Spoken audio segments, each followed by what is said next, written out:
శ్రీ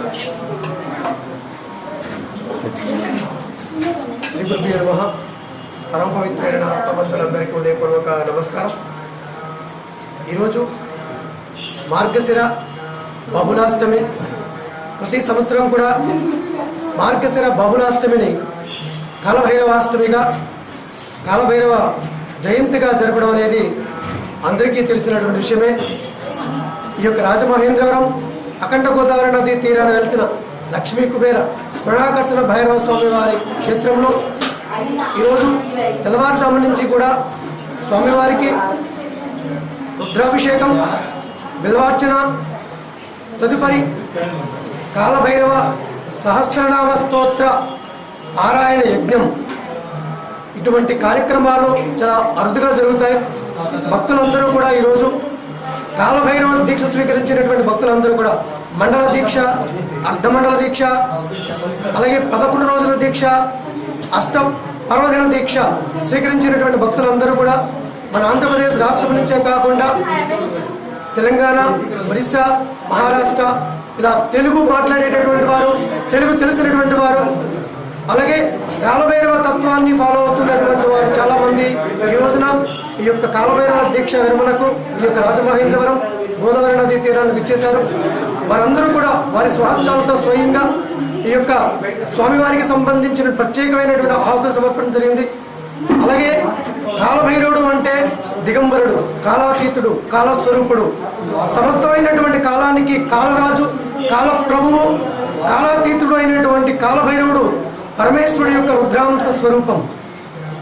ఈ యొక్క కాలం ద్వారా వచ్చేటటువంటి సమస్తమైనటువంటి ఆటుపోట్లను, విపత్కర పరిస్థితులన్నింటినీ కూడా సమూలంగా పక్కకు తప్పించి మనకు మనశ్శాంతిని, మానసిక ఆనందాన్ని కలిగించేటటువంటి పరమేశ్వరుడు యొక్క రుద్రాంశ స్వరూపమే కాలభైరవుడు.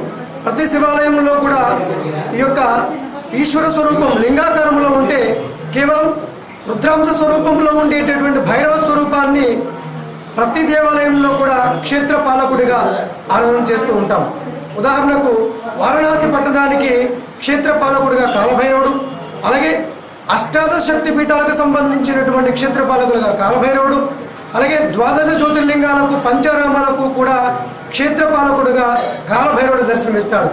అంటే మనము ప్రధాన దేవతను దర్శనం చేసుకోవడానికి ముందే కాలభైరవ స్వామిని దర్శనం చేసుకుంటే ఆ యొక్క ప్రధాన దేవతల ద్వారా మన యొక్క అభిష్టం ఏదైతే ఉందో అది అతి శీఘ్రంగా నెరవేరుతుంది.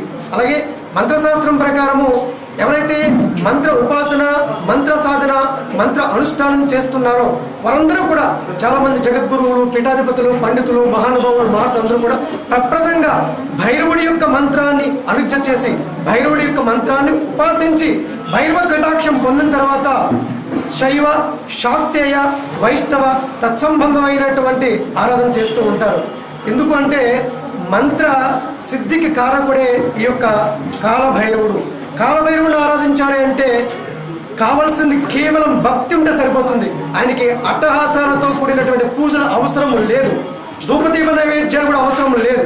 కేవలం భైరవుణ్ణి ఆ యొక్క నామస్మరణతో మన గృహంలో కానీ, మన ప్రాంతంలో ఉండేటటువంటి దేవాలయంలో కానీ, నదీ తీరము, దేవతా వృక్షాల ప్రాంతంలో కేవలం మన యొక్క ధ్యాసనంతా ఆ యొక్క మూలమంత్రం యొక్క అధిదేవత వైపు ప్రసరించి కేవలం మంత్రాన్ని జపం చేస్తే, ఏ అభిష్టం కోసం మంత్రం జపం చేస్తున్నామో అది అతి శీఘ్రంగా లభిస్తుంది. అలాగే భూత భవిష్యత్తుకు సంబంధించినటువంటి ఎన్నో స్థితిగతులను కూడా కేవలం భైరవ సాధన ద్వారానే తెలుసుకుని చాలామంది విశేషమైనటువంటి సాహసాలు, సలహాలు కూడా చాలా పెద్ద పెద్ద రాజకీయ నాయకులకైనా, ఉన్నతాధికారులైనా అందరికీ కూడా సలహాలు ఇస్తుంది. ఇది ఎందుకు ఎలా సాధ్యం అవుతుందంటే కేవలం భైరవ ఉపాసన వల్ల, భైరవ మంత్ర సిద్ధి వల్ల మన జీవితంలో ఉన్నటువంటి ఎన్నో రకాల సమస్యలు పక్కకు వెళ్ళి మనము ఏ లక్ష్యం కోసం పుట్టాం, ఏం సాధించాలనేటటువంటి నిగూఢమైనటువంటి అర్థాన్ని ఛేదించేటటువంటి తత్వమే కాలభైరవ తత్వం.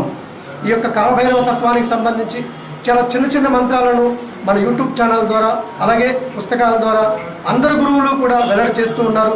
కేవలం జపం చేయండి, భగవంతుడి యొక్క సంపూర్ణ అనుగ్రహంతో అభ్యస సిద్ధి పొందండి. మీ అందరికీ కూడా కాలభైరవ స్వామి వారి యొక్క సంపూర్ణ ఆశీస్సులు. శుభం భవతు.